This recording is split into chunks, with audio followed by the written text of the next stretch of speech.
Dan jangan lupa untuk subscribe YouTube channel Metro TV News dan juga nyalakan notifikasinya.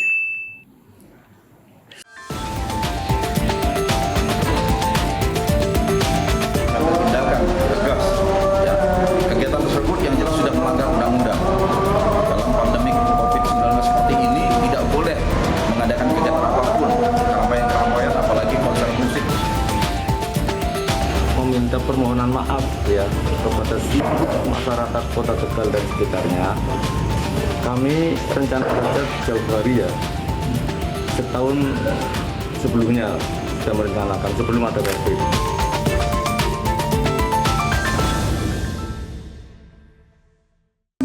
Di tengah gencarnya pemerintah memutus mata rantai penularan COVID-19, konser dangdut justru digelar besar-besaran di lapangan Tegal Selatan 23 September lalu. Ribuan warga hadir dalam acara tersebut tanpa mempedulikan protokol kesehatan. Banyak di antaranya tidak menggunakan masker dan tidak menjaga jarak. Ironisnya konser dangdut dalam acara pernikahan ini digelar oleh Wakil Ketua DPRD Kota Tegal, Wasmat Edi Susilo. Sayangnya, kepolisian setempat juga enggan membubarkan acara ini. Sebelumnya pihak penyelenggara mengajukan izin pesta dengan panggung kecil dan hanya digelar pada siang hari. Pemerintah Kota Tegal merasa kecolongan karena acara hiburan ternyata berlanjut hingga malam hari. Hajatan memang, mohon maaf, saya harus katakan memang di luar kontrol kami karena sepengetahuan kami bahwa hajatan itu, hiburan itu hanya khusus untuk yang datang di dalam undangan. Jadi hanya yang datang saja karena kami juga datang ke sana, 5 menit kami hadir, hanya menikmati dalam artian mereka sambil makan siang, mereka bernyanyi, setelah itu pulang 5 menit. Namun demikian yang jadi permasalahan adalah setelah malam harinya hiburan ini dilanjutkan. Ini adalah mungkin salah satu keteledoran kami, kemudian keteledoran yang punya hajat juga bahwa sebenarnya pemerintah kota melarang untuk melakukan hiburan-hiburan yang mengundang kerumunan massa banyak. Sementara Wakil Ketua DPRD Wasmat Edi Susilo saat ini sudah ditetapkan sebagai tersangka karena menggelar konser dangdut yang memicu kerumunan penonton. Namun Wasmat tidak ditahan, hanya dikenakan wajib lapor.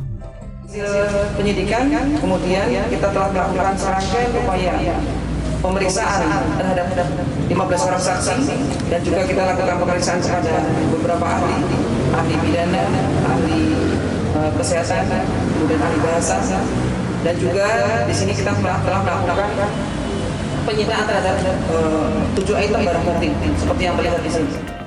Buntut dari kasus ini, pemerintah Kota Tegal berencana mengeluarkan larangan kepada warga untuk menggelar acara hajatan dengan hiburan.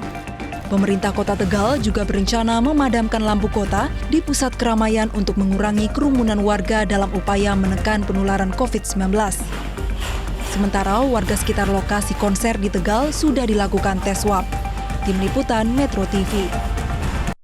Baik, pemirsa, langsung akan kita bahas lebih jauh. Sudah ada 2 narasumber yang bergabung bersama kami dari luar studio. Sudah ada Karopenmas Mabes Polri, Brigjen Pol Awi Setiono. Mas Awi, selamat malam. Selamat malam Mbak Aviani Malik. Assalamualaikum warahmatullahi wabarakatuh.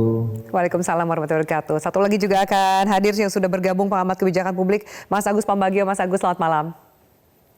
Malam, Afi. Assalamualaikum.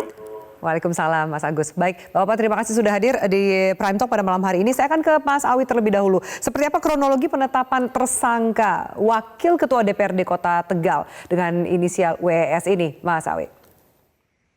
Ya, betul. Sesuai dengan apa yang kita dengarkan tadi, bahwasannya yang bersangkutan sudah ditetapkan tersangka.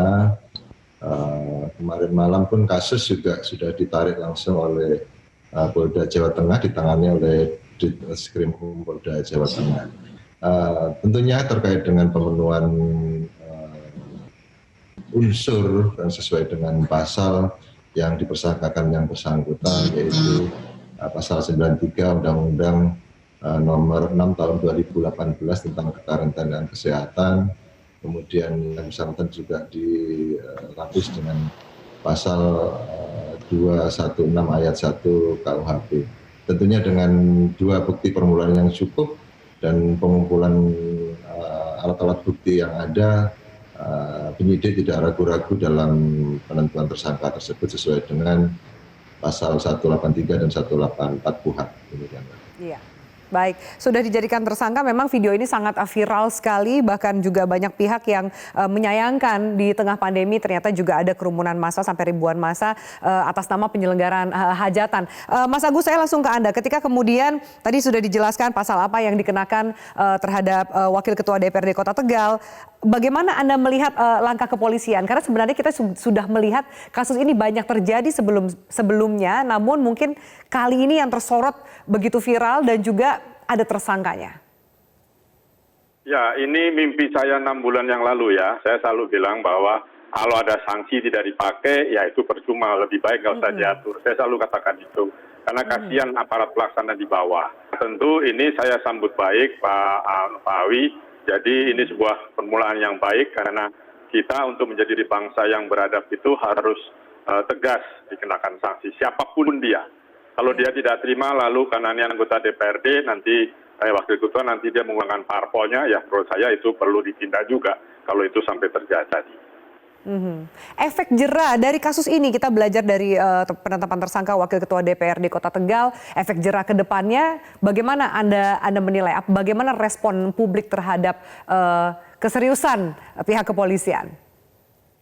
Ya, tadi pasal-pasal sudah disebutkan oleh Mas Awi ya, apa saja gitu. Jadi menurut saya kerjakan sanksi sesuai dengan peraturan yang ada. Ya kan, karena di pasal 92, 93 Undang-Undang Nomor 6 kan juga sudah lengkap gitu ya. Sehingga itu laksanakan supaya publik yakin bahwa aparat kita khususnya kepolisian itu bekerja dengan baik untuk melakukan tindakan tegas karena itu akan mendidik pada masyarakat bahwa pemerintah tidak main-main. Itu yang menjadi persoalan pertama. Nah, kalau mungkin ada denda lapis keduanya, denda itu saya juga sarankan dikenakan supaya kapok saja. Jadi karena hal semacam ini bangsa kita tidak bisa diatur tanpa tindakan hukum. Nggak bisa. Jangan sekali-sekali lagi hanya menghimbau. Tidak akan pernah bisa menghimbau bangsa kita. Ya, jadi harus dengan tindakan. Begitu dia melanggar, langsung kenakan tindakan sesuai dengan pasal-pasal dari perundang-undangan yang ada.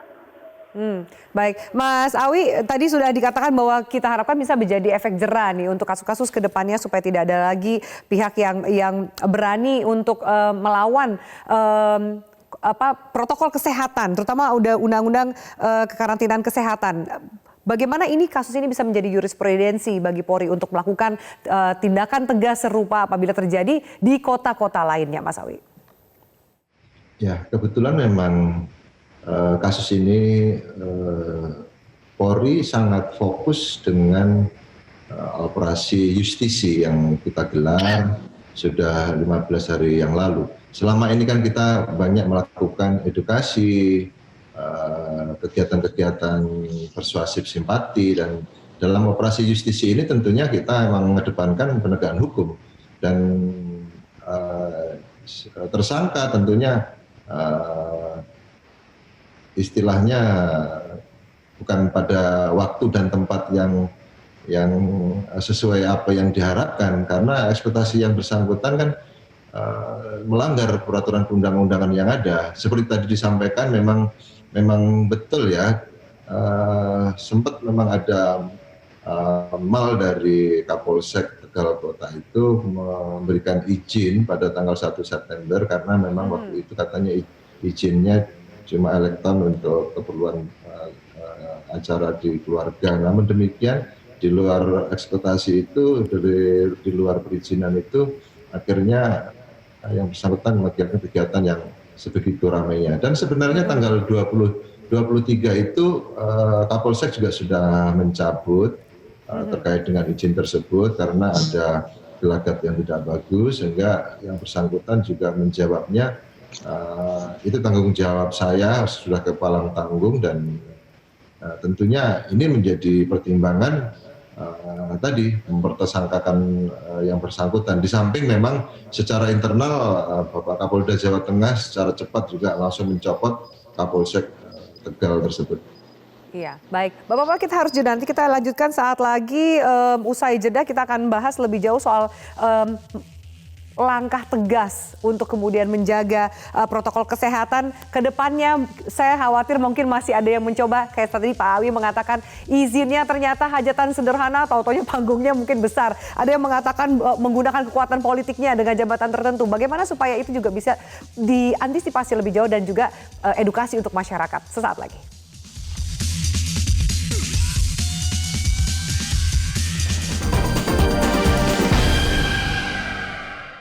Prosesnya jalan terus, Pak Kapolda.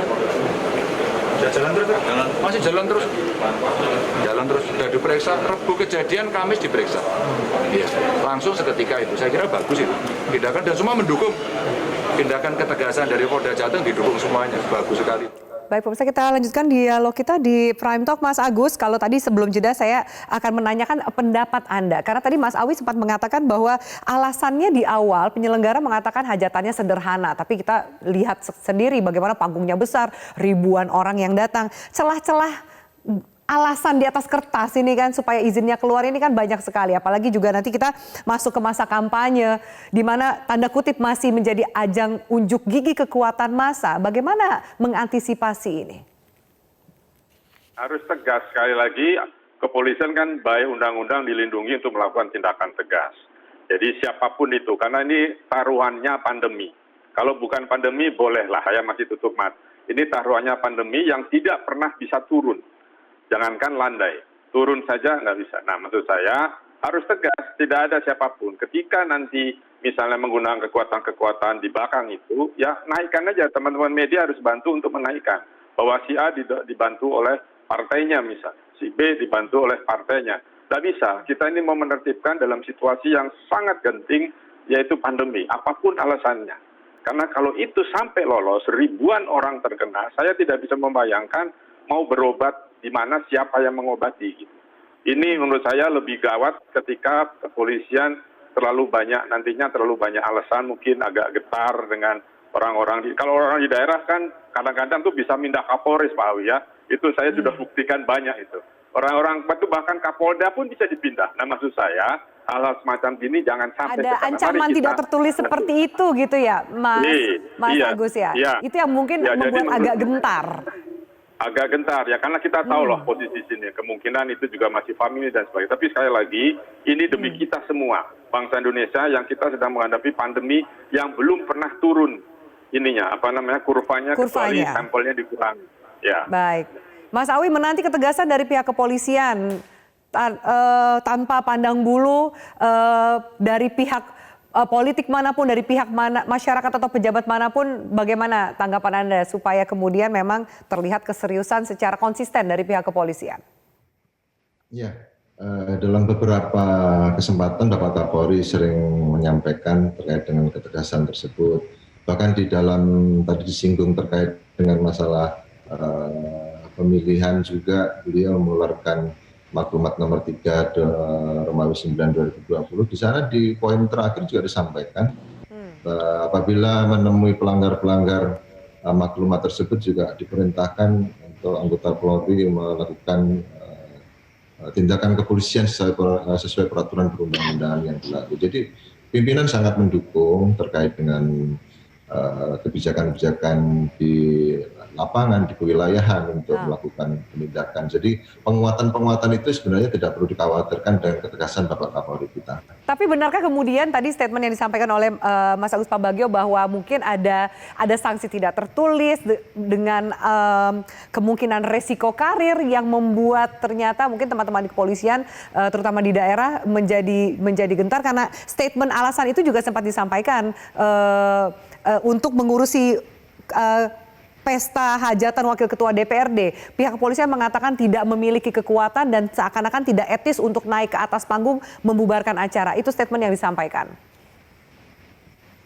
Iya, memang kendala di lapangan yang sering terjadi, pengalaman-pengalaman masa lalu memang demikian. Tapi kembali lagi dengan kepemimpinan Bapak Jenderal Idam Aziz itu memang penguatan-penguatan ketegasan Polri luar biasa, Mbak Fiani, dan beliau juga selama ini mendorong anggota di lapangan, para kasatwil untuk melakukan tindakan-tindakan tegas. Beliau juga tidak pernah mau diintervensi dengan pihak-pihak lain, sehingga sebenarnya penguatan-penguatan dari pimpinan ke anggota di lapangan itu sudah sangat luar biasa untuk kepemimpinan beliau ya, dan diharapkan anggota-anggota di wilayah juga demikian, jangan takut-takut mengambil langkah-langkah terkait dengan pengamanan khususnya dalam masa pandemi COVID-19 ini, karena memang keselamatan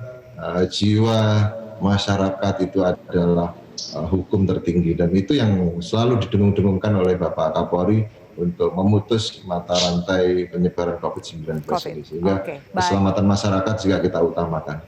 Oke, Mas Agus, terakhir ini kalau kemudian ada jaminan dari pihak kepolisian untuk memberikan support luar biasa, masyarakatnya, edukasinya seperti apa? Sepertinya juga masyarakat ada acara sedikit mereka langsung berkerumun seperti itu. Di satu sisi mungkin memang haus hiburan, tapi satu sisi seakan-akan memang mengabaikan kesehatan dan juga protokol kesehatan diri mereka sendiri. Ya, memang itu bukan hal yang mudah ya. Jadi tetapi terus disampaikan supaya masyarakat itu sadar. Kita biasanya belum sadar atau belum taat ketika tidak ada keluarga terdekat yang terkena dan meninggal.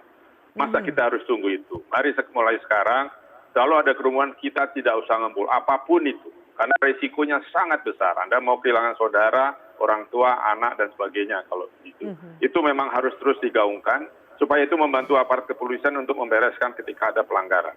Karena kalau tidak nanti masyarakatnya juga inilah, lalu apalagi dipakai unsur-unsur agama, masa takut sama penyakit, takut itu sama Allah, gitu-gitu, itu menjadi di daerah ya? itu manjur.